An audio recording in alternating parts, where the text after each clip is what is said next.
Hello, welcome to White Birch Tarot and Astrology. This reading is for February 20th, 2025 through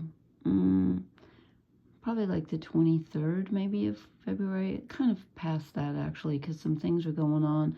I'm going to just talk briefly about the astrology, and I was going to read a silly poem, but I don't think I will because I don't want to take up the time. I will do that some other night, because I have a lot to talk about, and I'm going to try to keep this brief. I wasn't planning to do this tonight, and then it just called me. So, anyway, the planet Mercury, I didn't print out the chart. That's okay. The planet Mercury, which rules our thinking, and which also is, as I have said, is the, now I can't think of the word, in alchemy, is the agent of transformation. I forget exactly what they call him. Well, he's the cycle pump that goes down into the underworld, comes back. Only one that can do that. So Mercury is more than just our thinking and speaking. But of course, think how important our brains are. I mean, that's how we process everything. Yes, we process things through our emotions and our hearts. But ultimately, it seems like everything has to be filtered through our brains, pretty much. So it's pretty important. Anyway, Mercury tomorrow, the 20th, is squaring Jupiter. So Mercury is in Pisces with everybody else. Neptune, Sun, Saturn. Yeah, it's a big party there. North nodes. And so Mercury's there about 10 degrees, and he's going to square Jupiter in Gemini at 11. So it's a good time to keep your mouth shut.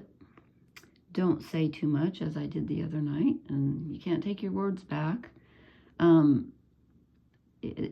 You might have a desire to, they're kind of clashing because it's a square.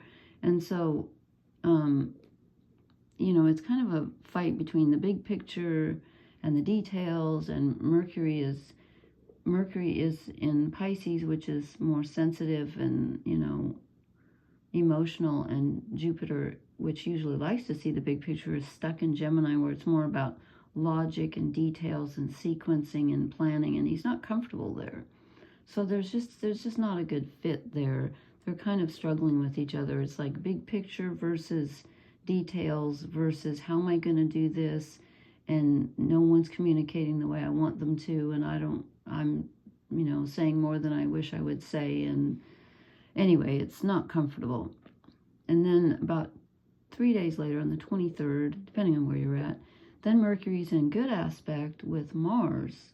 Mercury's at 17 degrees of Pisces by then, and he's going to trine, which is where the energy just flows very easily, but you can't turn it off like an open pipe, to Mars, who is retrograde in Cancer, and who coincidentally, like shortly after that, let's see, when is it? I can't do AM and PM. That is so embarrassing. Okay, 11:57 AM. That's morning. Yes, I know. I'm totally time challenged. That's morning. So that's almost noon. We'll say noon. Mercury trines Mars, and I'll tell you what that means in a minute. And then, like 9 hours later, Mars goes direct in Cancer at 17 degrees. Okay, so when Mercury is connecting with Mars like that, I think Mars in Cancer has been sweeping through, excuse my voice, I'm really tired tonight. Mars in Cancer has been like the tarot card, the Six of Cups, the childhood sweetheart, the nostalgia card. Mars has been like sweeping through this water sign backwards, like collecting memories and emotions from the past and insights, and trying to collect them all. I almost visualize like this guy, dressed in armor, trying not to sink, and he's got a fish net, and he's sweeping through the water, collecting all of these mementos from the past, including emotions, not just things, of course, but memories and insights, and then he's going to bring them on the 23rd, exactly. And of course, it happens a little before that and after that too. It's not just for one day. He's going to bring them to Mercury and give them to Mercury, and Mercury's going to have to make sense out of them. He's like, okay, here's this net full of stuff. You take it. You cycle pump. You're the transforming agent in alchemy. You help us process them mentally so we can do something with them. You know, you kind of have to become conscious of your emotions usually, otherwise they act out in your body or whatever, and that's okay too. But because, like I said, then like 9 hours after Mars is exactly trining Mercury, he goes direct in Cancer at 17 degrees. Yeah, it's like boom, like here's the fishnet full of memories and stuff, the old emotions that have been hanging me up and upsetting my stomach and whatever. And now I'm going to move on. I'm going to move in through the rest of Cancer, so I'm not done swimming, but at least I'm free of the fishnet, and then I get to inner Leo after that, which is where he started this whole journey backwards. I forget what degree he was at, but anyway, so that happens. And then shortly after that, Mercury meets up with Saturn in Pisces. We'll talk about that later, and a bunch of other stuff happens. And so we don't have as many planets retrograde as we did, so there's some forward movement going on.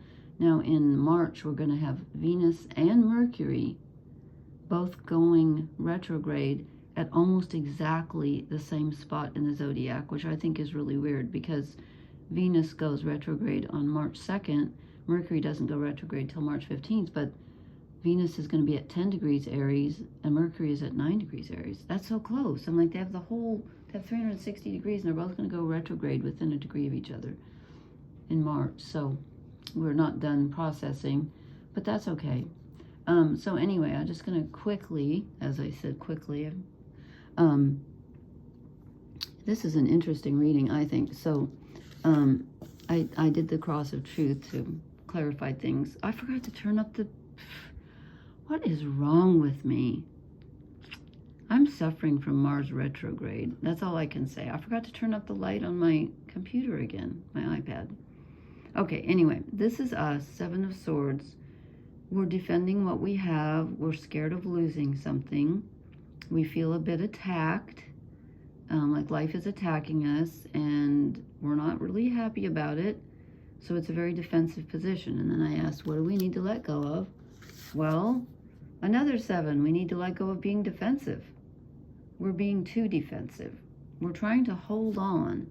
It's like he's got this broken off stick. It's not going to grow. It's broken off. And he won't let it go. It's dead. I mean, it's going to die. It's broken off. It doesn't have any roots.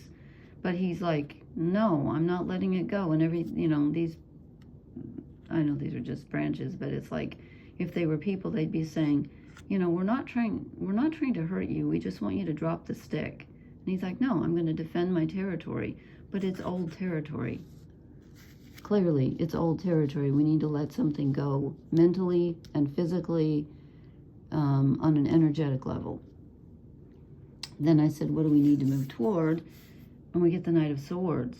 Okay, this is generally focus on something, on a specific goal, moving toward a goal that we have clearly in our minds. In this deck, he's blindfolded. So I think it's flying. It's like you need to go forward with an idea, even if you don't understand the details. Because with Mercury and Pisces, you're not going to. Pisces is not about details. Okay, it's about flying on faith. We need to have faith. You need to fly, even though you can't see where you're going, you need to fly. Okay, we've kind of been getting that message. And then I said, what's our challenge? What's this whole thing based on? The Wheel of Fortune again. Things are changing. Things have already changed, and now we need to change with them. The wheel turns, and we need to be ready to let go, and we need to be ready to move. I just noticed that this owl is holding a mouse, and there's a snake there. I hope he's not going to eat the mouse. I love mice. I love everybody. I love snails. I love rabbits. I love owls. I love snakes. Okay, anyway, enough of that. I love mushrooms. I love cobwebs, as long as there's no SPIDERS's in them, because they frighten me. Okay, anyway, things change. The wheel is turning, and you cannot stop it. Things change, and you have to adapt. And it's a positive change. We need to see that. It doesn't feel good, because it's hard to let things go, especially if you have a lot of Cancer in your chart. Okay, so then I said, what blesses us? The Ace of Wands. We feel the desire. We feel a stirring. We know this is the same guy, okay? Look, if he lets go of this dead stick, he gets a live tree.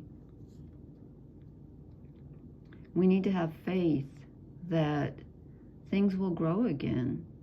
And let something grow in you. And also, wands are movement. Their spirituality and their physicality, their movement, their energy, both on both levels. So we need to let something new burgeon in our heart. I don't know where that came from. We need to feel it and believe it. Okay. And then I drew some shadow cards, and this is just weird. Okay. So I said, what are we not seeing? I get the Knight of Swords again. He literally can't see, and we can't see. We can't see where we're going because it's Pisces season. There's a whole gang hanging out in Pisces. We can't see where we're going, but that doesn't mean we don't go anyway. One step at a time. It's foggy around his feet. We can't see that we're on a journey, and we need to take the journey even though the path isn't clear. And then I said to myself, if I draw the Ace of Wands, that would just be so weird, because I drew this, what's in front of us, as a shadow card. We can't see it. I thought, if I draw the Ace of Wands, that's going to be weird. Well, close. I got the Ace of Pentacles. So there's something ahead of us, leading us, but we're not seeing it. We're not trusting it. Okay, and it's very real. It's not just a pipe dream. It's real. But we're having a faith struggle, I think. We're not having faith in ourselves, we're not having faith in the path, we're not having faith in spirit, but we need to. And then I thought, you know what, I'm going to draw one more just to see what I get. And I got, look, there's the star again. Well, it's because it's a pentacle, duh. Okay, we get the Page of Pentacles. We don't see that we've already started on this journey. This is not a brand new stepping off into the unknown. We've been doing this for a while. We're just not recognizing that we've actually started the journey. The wheel turned a while ago, and we just need to play catch up. Not that we have to rush, I'm not saying that, but we need to look at what we've got and say, look, I can manifest this. I can make a change. I already have. In a very real sense, my life has already changed, or it's changing now. And I just need to see that, I've got this. I'm holding on to something that's very secure. It doesn't feel like it, but it is. It is secure. It's right in front of us. We can't miss it. And yet sometimes we do. Okay, then I drew a couple of oracle cards. And I like this. The meaning of this card, I hate the picture with a passion. Because it looks to me like something's getting ready to blow up. And I don't like it. Time is shattered. It's supposed to be, the description says it's divine timing. This doesn't look like divine timing to me. It always looks to me like you should be in a rush. But the book says it's divine timing. So we have to trust in divine timing, that things will happen, and also that it is time for us to accept whatever's going on. I love that there is a 13 and a 14, however, on the clock, because of course clocks don't have 13 and 14, and a 15. What's that? 11, 9, 1, 2. Time is not in our control. Okay, this is a whole different time frame. The Wheel of Fortune shakes everything up. It's not our timing, but we'll know it. You'll know it. You'll feel it. And we've been getting this lately too. Come to the edge. We've gotten the Wheel of Fortune, I think, was last time, and I think, didn't we get this last time? Come to the edge. It is time. It is time to come to the edge of your comfort zone and literally move. Do something different. Something's changing. Something's already changed. We need to come to the edge. The world is changing, unfortunately, here in the U.S. I keep trying to get away from what's happening. I try not to listen, but it's everywhere. You can't help it. You can't help it. So it's terrifying me, truly. I don't like it, but we are at the edge of something, and I can only hope and pray that this is a prelude to something positive, because we need positive change. But in our own personal lives, you need to step to the edge of your comfort zone, and in a way, she's leaving something behind, but it's necessary, and, we've got this. It's not a bad change. It might be a scary change, but it's necessary for some reason, and we need to have faith in that. So, you know, I don't see this as a negative reading at all. We've got the Ace of Wands. Even though the Knight of Swords is flying blind, he's still the Knight of Swords. He's going to end up in the right place. Okay?